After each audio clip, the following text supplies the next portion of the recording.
नमस्कार, देवभूमि समाचार देख रहे हैं आप। मैं हूं आपके साथ पूजा झा। बुलेटिन की शुरुआत करेंगे बड़ी खबर के साथ। मुख्यमंत्री पुष्कर सिंह धामी ने सचिवालय में जोशीमठ में चल रहे राहत कार्यों की समीक्षा बैठक की, जिस दौरान सीएम ने कई बड़े फैसले लिए।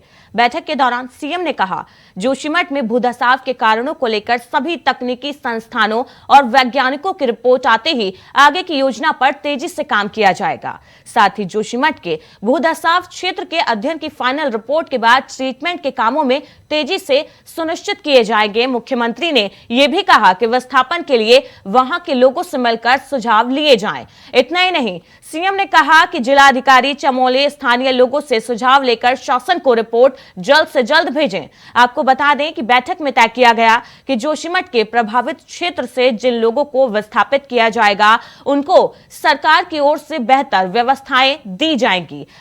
जोशीमठ के भूधसाव प्रभावित क्षेत्र के 258 परिवारों को राहत शिविर में फिलहाल ठहराया गया है। उन सभी जरूरी सुविधाएं उन्हें उपलब्ध कराई जा रही है सरकार की तरफ से। तो सीएम धामी ने समीक्षा बैठक ली है। जोशीमठ आपदा को लेकर कार्य की समीक्षा के बाद सीएम धामी ने निर्देश दिए हैं।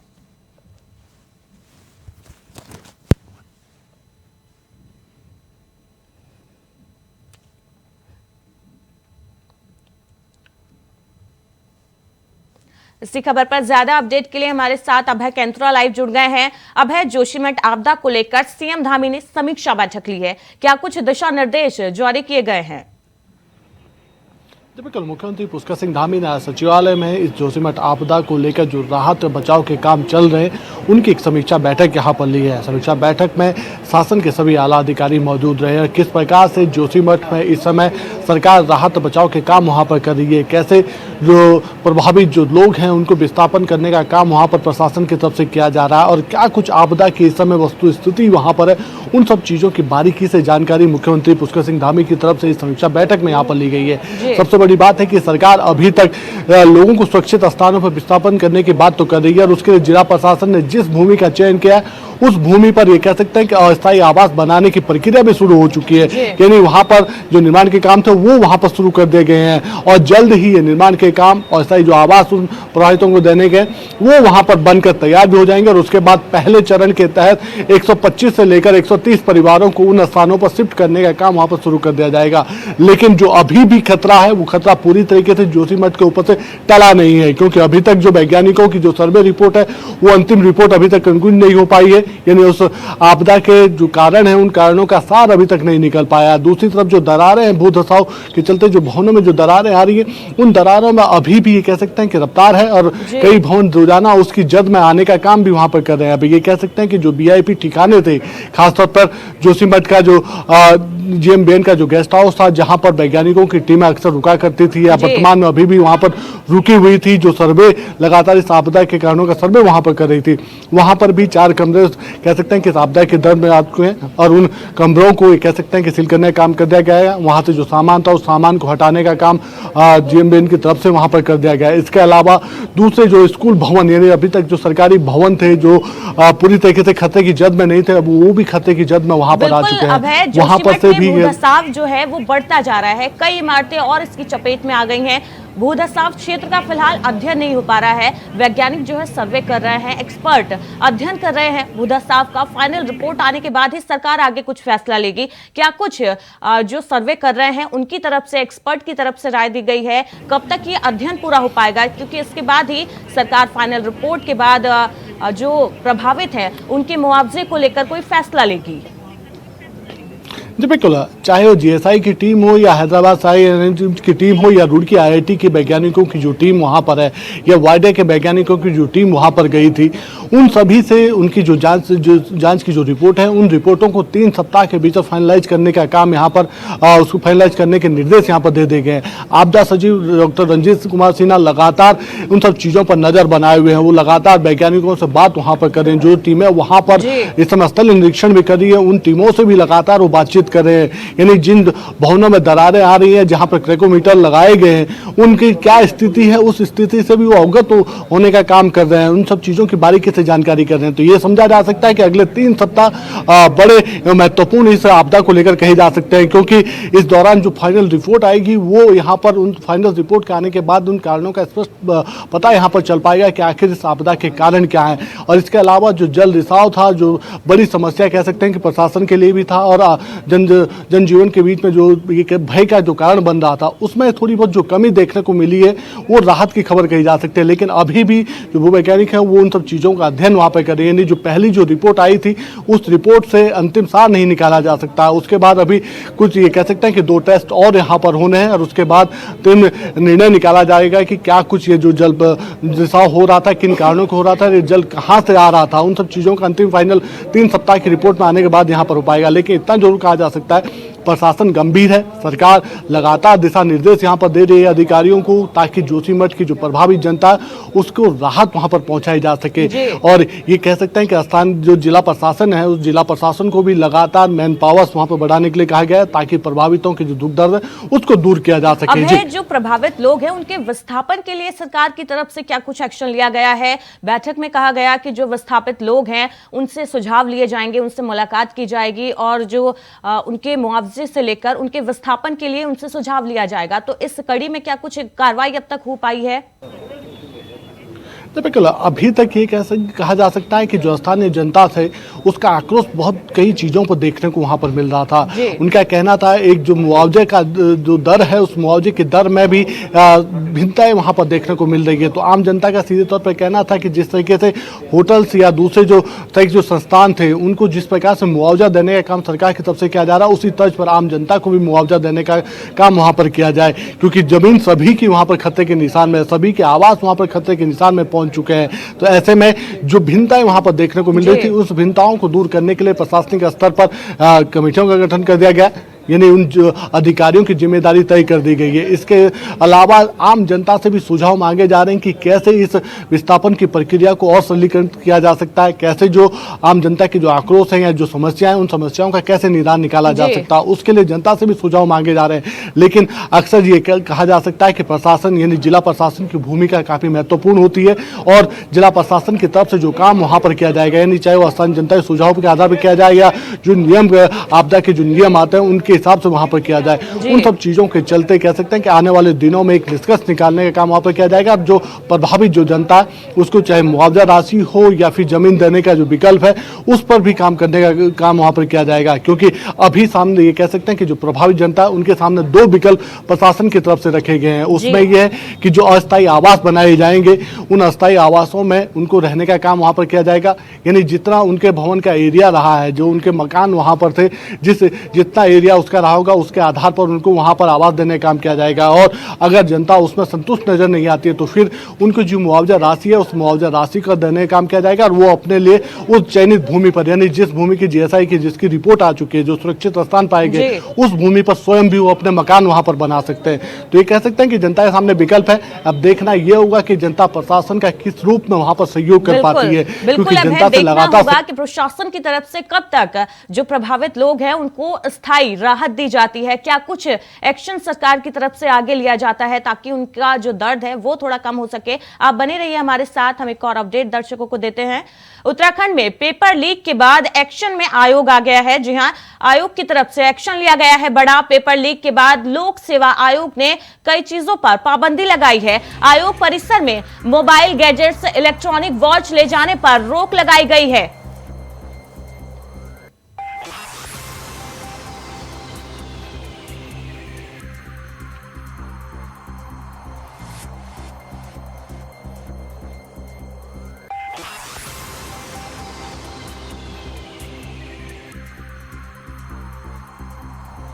तो उत्तराखंड में एक के बाद एक पेपर लीक होने के बाद आयोग ने एक्शन लिया है। पेपर लीक के बाद लोक सेवा आयोग ने पाबंदी लगाई है। आयोग परिसर में मोबाइल और इलेक्ट्रॉनिक वॉच ले जाने पर पाबंदी लगाई गई है। आयोग में इलेक्ट्रॉनिक डिवाइस के साथ अब एंट्री नहीं मिलेगी किसी को भी। गेट पर ही इलेक्ट्रॉनिक डिवाइस और गैजेट्स जमा करा लिए जाएंगे। गोपनीय विभाग के कर्मचारियों के फोन ले जाने पर भी प्रतिबंध लगाया गया है। आयोग में आने जाने वाले लोगों पर सीसीटीवी कैमरे से कड़ी नजर रखी जाएगी। उत्तराखंड में हाल ही में लेखपाल और पटवारी भर्ती जो पेपर लीक हुआ था, उसके बाद आयोग सख्त हो गया है और आयोग ने आयोग परिसर में इलेक्ट्रॉनिक डिवाइस के साथ किसी की भी एंट्री बैन कर दी है। आयोग परिसर में कोई भी मोबाइल और इलेक्ट्रॉनिक वॉच नहीं लेकर जा सकता। आयोग में इलेक्ट्रॉनिक डिवाइस के साथ एंट्री नहीं मिलेगी। गेट पर ही इलेक्ट्रॉनिक डिवाइस और मोबाइल या जो भी गैजेट होंगे उनको जमा करा लिया जाएगा। इसी खबर पर ज्यादा अपडेट के लिए अभय कैंत्रा हमारे साथ जुड़े हुए हैं। अभय, उत्तराखंड में लेखपाल और पटवारी भर्ती में जो पेपर लीक हुआ था, उसके बाद आयोग सख्त हो गया है और अब आयोग परिसर में मोबाइल और इलेक्ट्रॉनिक गैजेट्स ले जाने पर पाबंदी लगाई गई है। जी बिल्कुल, ये कह सकते हैं कि पटवारी लेखपाल भर्ती प्रकरण के बाद, यानी जो पेपर लीक हुआ था उसके बाद अब राज्य लोक सेवा आयोग काफ़ी सख्त यहाँ पर हो उठा है और उसकी तरफ से ये कह सकते हैं कि सख्ती के रूप में कई कदम उठाने का काम उनकी तरफ से किया गया। यानी अब परिसर में एंट्री करने से लेकर और अंदर कार्यालय या अनुभाग कार्यालय तक जाने तक सभी की जो व्यक्ति वहाँ पर जाएगा उस पर सीसीटीवी कैमरे की नज़र पूरी तरह से रखी जाएगी। कोई भी इलेक्ट्रॉनिक डिवाइस अब कोई भी व्यक्ति अंदर नहीं ले जा पाएगा। अगर कोई बाहर से व्यक्ति मिलने वाला कोई व्यक्ति आना चाहता है या जिसकी कोई शिकायत है तो उसका जितना भी इलेक्ट्रॉनिक गैजेट्स होगा वो सभी गेट्स पर जमा कर दिए जाएंगे। उसकी गहन पूछताछ वहां पर होगी और उसके बाद उसको अंदर जाने की अनुमति दी जाएगी। इसके अलावा जो कर्मचारी होंगे, आयोग के जो कर्मचारी होंगे, उन्हें भी किसी प्रकार से अनुभाग में जाने से पहले अपना इलेक्ट्रॉनिक जो गैजेट्स होगा वो बाहर जमा कराना होगा। यानी कोई भी इलेक्ट्रॉनिक मोबाइल जो कर्मचारियों के लिए लागू किया गया है, जो प्रशासनिक बड़े अधिकारी हैं उन पर भी लागू होगा। उनको भी इलेक्ट्रॉनिक डिवाइस या मोबाइल आयोग परिसर में ले जाने नहीं दिया जाएगा। जब बिल्कुल, चाहे आम हो या खास हो, सभी के लिए नियम एक जैसे वहां पर आयोग की तरफ से कर दिए गए। चाहे आयोग का कर्मचारी हो या बाहर से आने वाला कोई जमा करता या कोई शिकायती करता वाला हो, सभी के लिए ये नियम लागू होंगे। चाहे अधिकारी हो, वो भी अपना इलेक्ट्रॉनिक मोबाइल्स या इलेक्ट्रॉनिक्स गैजेट्स, जो चाहे घड़ी हो या फिर दूसरे जो इलेक्ट्रॉनिक गैजेट्स में आते हैं, वो अंदर नहीं ले जा पाएंगे। उनका जो सामान होगा उस सामान की बाहर चेकिंग होगी।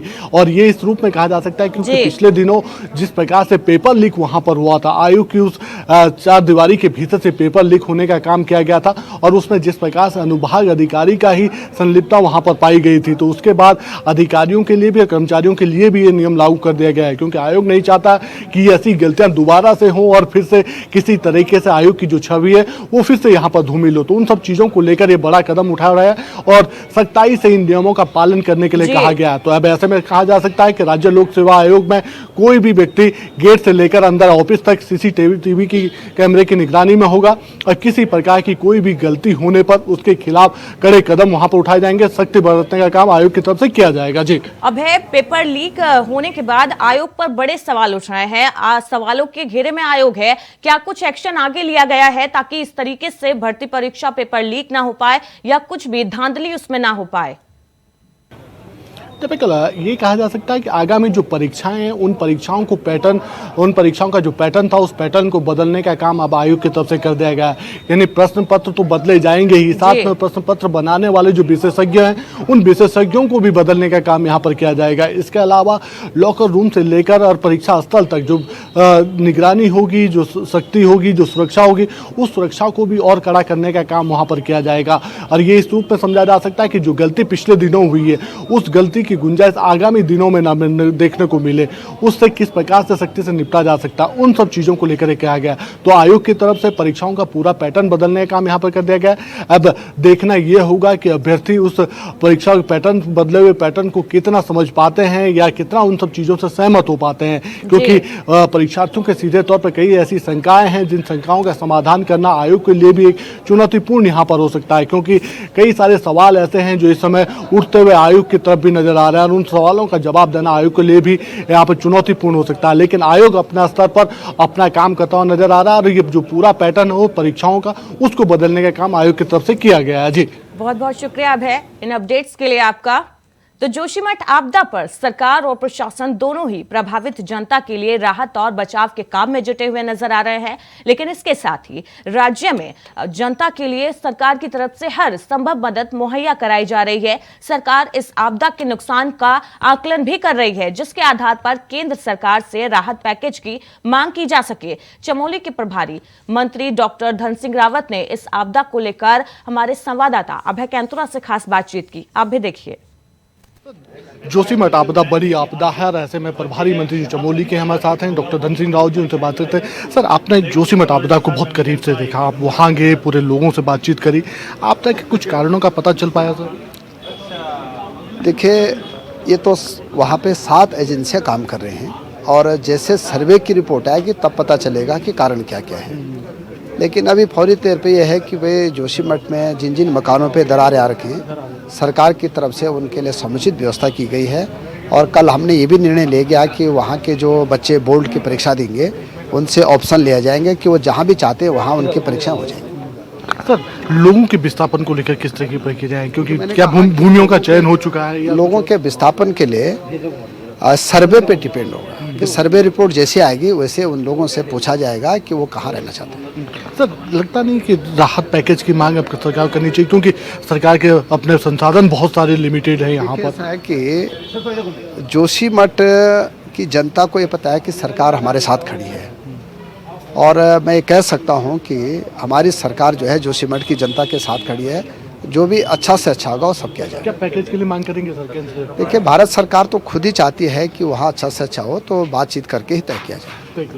बिल्कुल, ये थी कैबिनेट मंत्री डॉक्टर धन सिंह रावत जी, जो चमोली के प्रभारी मंत्री भी हैं। उन्होंने साफ तौर पर कहा है कि सरकार जनता के साथ खड़ी है और केंद्र सरकार से भी मदद की मांग जरूर यहाँ पे की जाएगी। तो ऐसे में उम्मीद है कि राज्य सरकार जल्द ही केंद्र सरकार को राहत पैकेज का प्रस्ताव भेजेगी। कैमरामैन नसरुल साथ अभय कैंतुरा, इंडिया वाइज, देहरादून। वहीं सरकार के मंत्रियों की जोशीमठ से दूरी के मामले को लेकर हो रही सियासत के बाद अब कैबिनेट मंत्री प्रेमचंद अग्रवाल का बयान सामने आया। उन्होंने कहा, मंत्रियों के जोशीमठ जाने के मामले में सिर्फ राजनीति की जा रही है, जबकि मंत्री देहरादून में रहकर भी जोशीमठ को लेकर मंथन कर रहे हैं। उन्होंने कहा, मुख्यमंत्री पुष्कर सिंह धामी लगातार जोशीमठ का दौरा करने के साथ ही वहां की स्थिति का जायजा ले रहे हैं, जबकि तमाम कैबिनेट मंत्री जोशीमठ को लेकर अधिकारियों के साथ बैठक कर योजना बनाने के काम पर जुटे हुए हैं। मुख्यमंत्री मंत्रियों को जहां भी जाने का निर्देश देंगे वहां मंत्री जाने के लिए तैयार रहेंगे।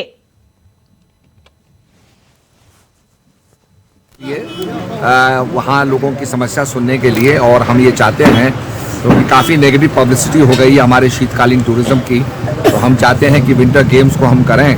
और अभी वहाँ पर कुछ पानी थमा है, करीब 240 लीटर प्रति मिनट से अब जाकर के 100 लीटर हो गया है और पानी कम होता जा रहा है, दरारें भी अब कम हो रही हैं। तो निश्चित रूप में हम चाहेंगे कि शीतकालीन जो हमारे विंटर गेम्स होते हैं और स्कीइंग होती है उनको हम जो है संपन्न करें और जो सेफ एरिया है वहीं पर हम ये करेंगे। और वहाँ की स्थिति क्या है वो सब देखने जा रहे हैं हम लोग और वहाँ की समस्या सुनने जा रहे हैं के लिए, वहाँ लोगों की समस्या सुनने के लिए। और हम ये चाहते हैं वहीं जोशीमठ नगर क्षेत्र में भूधसाव के कारण अभी तक 849 भवनों को चिन्हित किया गया है, जिनमें दरारें मिली हैं। इनमें से 181 भवन असुरक्षित जोन में रखे गए हैं। वहीं 2 अन्य क्षतिग्रस्त होटल्स को खाली कराया गया। लोक निर्माण विभाग के रेस्ट हाउस को भी ध्वस्त किया जा रहा है। उनके साथ ही मनोहर बाग में भूधसाव से असुरक्षित हुए 5 मकानों में से 1 मकान को ध्वस्त करने का काम शुरू कर दिया गया है। मकान ध्वस्त होते ही लोगों की आंखों में आंसू थमने का नाम नहीं ले रहे हैं। लोगों का कहना है कि उनका पुश्तैनी घर आज टूट रहा है, जिसके चलते उन्हें बेहद दुख हो रहा है। अब सवाल यह है कि आखिर वो कहां जाएंगे।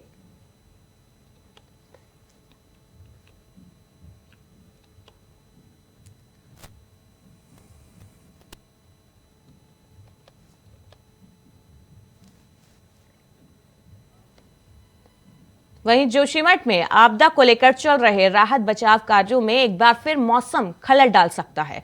मौसम के बदले मिजाज ने सूबे में प्रशासन की मुश्किलें बढ़ाने के साथ साथ जोशीमठ की प्रभावित जनता के लिए भी चिंताएं बढ़ानी शुरू कर दी हैं। लेकिन मुख्यमंत्री पुष्कर सिंह धामी ने कहा कि सरकार मौसम के बदले मिजाज के लिए भी तैयार है और जोशीमठ की जनता को राहत पहुंचाने के लिए भी संकल्पबद्ध है। प्रशासन की तरफ से हर मदद जोशीमठ की प्रभावित जनता को दी जाएगी।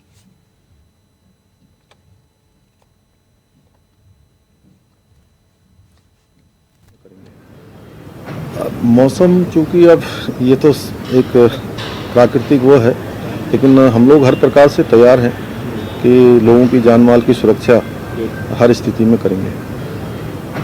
मौसम चूँकि अब ये तो एक प्राकृतिक वो है।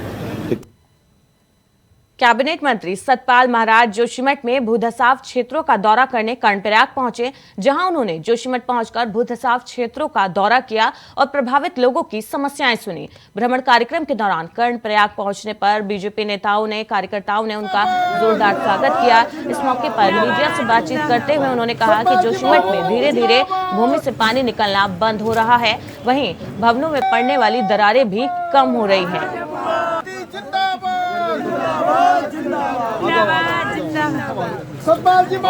के लिए वहाँ लोगों की समस्या सुनने के लिए, और हम ये चाहते हैं क्योंकि काफ़ी नेगेटिव पब्लिसिटी हो गई है हमारे शीतकालीन टूरिज्म की, तो हम चाहते हैं कि विंटर गेम्स को हम करें। और अभी वहाँ पर कुछ पानी थमा है, करीब 240 लीटर प्रति मिनट से अब जाकर के 100 लीटर हो गया है, 100 लीटर हो गया है और पानी कम होता जा रहा है, दरारें भी अब कम हो रही हैं। तो निश्चित रूप में हम चाहेंगे कि शीतकालीन जो हमारे विंटर गेम्स होते हैं और स्कीइंग होती है उनको हम जो है संपन्न करें, और जो सेफ एरिया है वहीं पर हम ये करेंगे। और वहाँ की स्थिति क्या है वो सब देखने जा रहे हैं हम लोग, और वहाँ की समस्या सुनने जा रहे हैं। जोशीमठ में निजी भवनों के साथ साथ सरकारी विद्यालय भी अब खतरे की जद में आ रहे हैं, जिसको लेकर शिक्षा विभाग चिंतित दिखाई दे रहा है। जोशीमठ में 3 स्कूल भूधसाव की जद में है, जिनको लेकर विभाग की ओर से छात्र छात्राओं को शिफ्ट करने की तैयारी की जा रही है।